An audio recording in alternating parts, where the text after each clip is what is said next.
Bonsoir, notre intervention est intitulée La pensée de Diderot entre encyclopédie et lumière. Denis Diderot naît le 5 octobre 1713 à Langres, dans une famille de riches côteliers. Son père aura sur lui une influence décisive. Denis aura quatre sœurs, dont la plus jeune finira folle dans un couvent, et un frère qui deviendra un prêtre intolérant et buté. Diderot fait ses études au collège des jésuites de Langres afin de devenir prêtre. Il entre ensuite au collège jésuite d'Harcourt à Paris, où à Louis le Grand, chez les jésuites, les avis ici sont divergents. En 1732, il est reçu maître S.A., ce qui correspond à notre baccalauréat. Il commence des études de droit à la Sorbonne, mais les interrompt pour mener une vie de bohème dont nous ne savons pas grand-chose. Il rencontre en 1741 Antoinette Champion, qu'il épousera contre le vœu de son père en 1743. Son père n'apprendra le mariage qu'en 1749. Entre-temps, il traduit l'histoire de la Grèce, des temples staniens et s'y lie à Rousseau. Ses trois premiers enfants meurent en bas âge, puis en 1753 naît Marie-Angélique qui deviendra plus tard son biographe. Par l'intermédiaire de Rousseau, il rencontre Condillac en 1744. La publication en 1746 de Pensées philosophiques lui vaut une première condamnation. Diderot a évolué vers le déisme et la religion naturelle. Il n'ose publier La promenade de sceptique, écrite en 1747, mais publiée seulement en 1830. Il publie en 1748 le Bijou indirect. C'est l'année de parution de l'Esprit de loi de Montesquieu qui marque le début de la vogue de lumière avec les œuvres de Lamartine, Condillac, etc. De 1747, d'Alembert et Diderot se voyaient confier la direction de l'encyclopédie. Une grande aventure commence qui va durer jusqu'à 1766. En 1749, Diderot commet l'imprudence de plier sa lettre sur les aveugles à l'usage de ceux qui voyaient. Son déisme s'est transformé en matérialisme athée. Il est arrêté et emprisonné en juillet au donjon de Vincennes.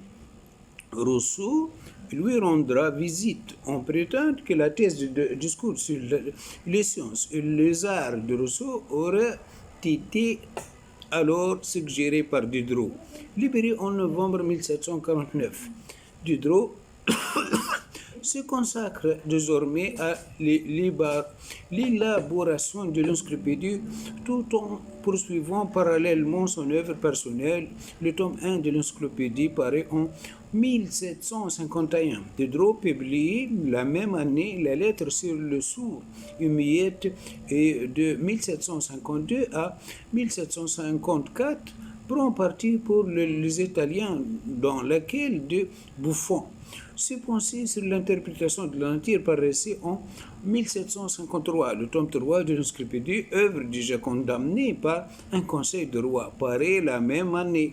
Le tome 7 paraît en 1757, contient l'article Genève d'Alembert.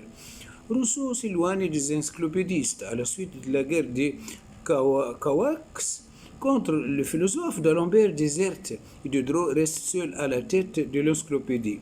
Tenant bon pour ne pas ruiner libraire, en 1757 paraît une pièce de théâtre, Le Fils naturel, qui ne sera représenté qu'en 1771 et en 1758. Le discours sur la poésie dramatique et la pièce de théâtre, Le père de famille, joué en 1761. L'encyclopédie est interdite de mars 1759. En septembre, Diderot rédige son premier salon qui fait de lui le créateur de la critique d'art. Il écrit La religieuse en 1760. Diderot se consacre aux 10 derniers tomes de l'encyclopédie qui ne seront distribués qu'en janvier 1766. Entre-temps, 1762, il écrit Le neveu de Rameau. Il découvre en 1764 que son librairie Le Breton avait osé censurer l'encyclopédie. En 1765, l'impératrice Catherine II de Russie lui achète sa bibliothèque dont elle lui laisse à vie la joyeuse sens. En 1769, il écrit Le rêve de d'Alembert. En 1771, Jacques le fataliste, et en 1772, le supplément au voyage de Bougainville. En 1773, le paradoxe du comédien. La même année, invité par Catherine II, ils seront à Saint-Pétersbourg pour un voyage de 5 mois. À partir de 1776, sa santé commence à décliner et il écrit plus rarement. Il meurt à Paris le 31 juillet 1784 dans son fauteuil. Avec d'Alembert, il dirigeait l'encyclopédie durant un quart de siècle, ce qui ne l'empêche pas d'écrire une prolifique œuvre personnelle, philosophique et littéraire. Représentant de l'esprit de Lumière, elle est aussi une importante figure du matérialisme athée. La première source de sa pensée est l'atomisme antique de Lucrèce. Il est aussi influencé par le début de la biologie, par Buffon par exemple. On notera aussi une influence de l'empirisme de Locke. Il admirait Montesquieu et était ami de Holbach. Enfin, il fréquenta bien sûr les encyclopédistes. Outre de nombreux articles destinés à l'encyclopédie de 1747, à 1766, Diderot a écrit des essais de philosophie et d'esthétique. Pensée philosophique, 1764, La promenade de sceptique, 1747, Lettres sur les aveugles à l'usage de ce qu'ils voyaient, 1749, Le rêve de d'Alembert, 1769, Paradoxe le comédien, 1773. Il a écrit aussi des romans. La religieuse, 1760. Jacques le fataliste, 1771. S'ajouter à cette œuvre de pièces de théâtre, Le fils naturel, 1757. Le père de famille, 1758. Diderot préfère à l'évidence cartésienne la certitude expérimentale. La philosophie doit s'inspirer des sciences. Les sciences s'éclairer par des théories qui sont pour les philosophes une recherche de principes constituant certes une métaphysique, mais une métaphysique sans Dieu ni âme qui recherche les principes constitutifs du monde, de la nature et donc de l'expérience. Le monde est un tout matériel. La nature se réduit à une seule substance matérielle, d'où le terme démonisme matérialiste du grec monos, qui veut dire seul. La matière sans vide est constituée de molécules hétérogènes. Il n'y a pas d'identique. Le mouvement est essentiel à la matière, c'est-à-dire qu'elle se meut d'elle-même sans avoir besoin d'une impulsion divine. Cette thèse s'oppose aux déistes. Une profonde parenté chimique existe entre le règne animal, le règne végétal et la matière inerte. Il ne faut pas donc opposer l'inanimé au vivant, au l'âme, au corps. Les molécules sont d'une certaine façon vivantes, s'assemblant au hasard durant l'infinité de siècles. Elles formaient les organismes. La sensibilité morte des molécules devient sensibilité vive. La conscience elle-même est le résultat d'un assemblage aléatoire de la matière. Précurseur de la Lamarck, Diderot pense que la nature produit des organismes de plus en plus complexes, à la fois par influence du monde extérieur, par activité interne. Parmi ces organismes, certains survivaient tandis que d'autres, inaptes à durer, disparaissaient rapidement. L'existence même de ce raté de la nature prouve que Dieu n'existe pas, ou alors le céleste horloger des déistes est bien malhabile, ce qui est incompatible avec les attributs du vin. La raison a une origine physiologique mais aussi sociale. La raison a besoin pour se développer de la société. Elle accède alors au langage conventionnel et de simples facultés d'adaptation à la nature. Celle devient réfléchie et prévoyante. Sans Dieu, comment fonder la morale? Diderot répond que pour distinguer le juste et l'injuste, il suffit de suivre la nature et d'écouter son instinct. La terre règle son comportement sur ses besoins, sa sensibilité et le bien commun. La société humanise les tendances individuelles et doit subordonner les intérêts privés à l'intérêt général, même si l'ignorance pervertit les règles naturelles de la société et crée fanatisme et inégalité. Diderot n'est pas opposé à la priorité si elle est fondée sur le travail. La propriété se tend à la possession des enfants et des œuvres de la pensée.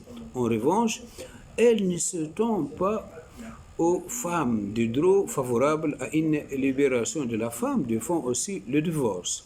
La morale n'est pas absolue, elle dépend de notre physiologie. Dans un monde aveugle, le vol serait puni plus sévèrement, mais aussi chaque nation s'est fait la sienne. Diderot prône un naturalisme utilitaire, une morale réconciliée avec la nature.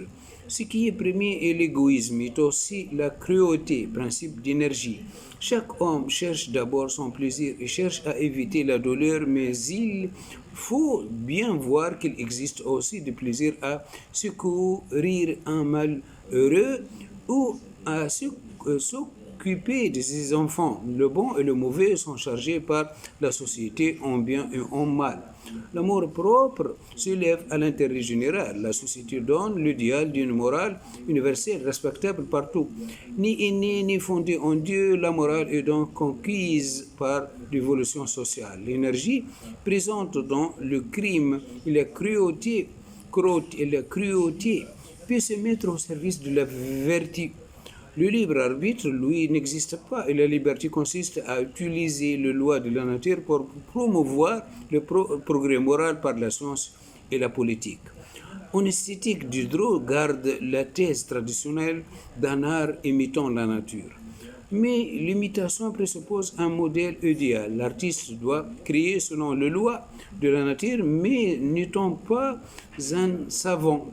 Il imite les apparences. Le modèle n'est pas le vrai, mais est semblable au vrai. Par exemple, les hommes sont modélés par la société, le milieu. En comparant les différents humains, nous finissons par remonter à l'homme naturel et donc idéal, celui qu'il est avant la société. Le modèle idéal peut être réalisé par l'habitude de l'observation et de la fréquentation de grandes œuvres, mais il provient aussi du génie qui vient de la nature. Exécuter une œuvre suppose aussi la maîtrise, suppose de garder la tête froide, ce qui est aussi valable pour le comédien dont l'émotion doit être répétée, perfectionnée et ordonnée. Ainsi, lorsqu'il monte sur scène, il n'est plus que l'exécutant d'un rôle déjà créé au cours de répétitions. On voit donc que le beau n'est pas un plaisir spontané, mais un plaisir réfléchi dans l'imitation. Diderot veut réformer le roman et le théâtre pour en chasser l'invraisemblable. Voilà notre intervention concernant la pensée de Diderot entre encyclopédie et lumière est terminée. Merci bien de votre attention. Au revoir.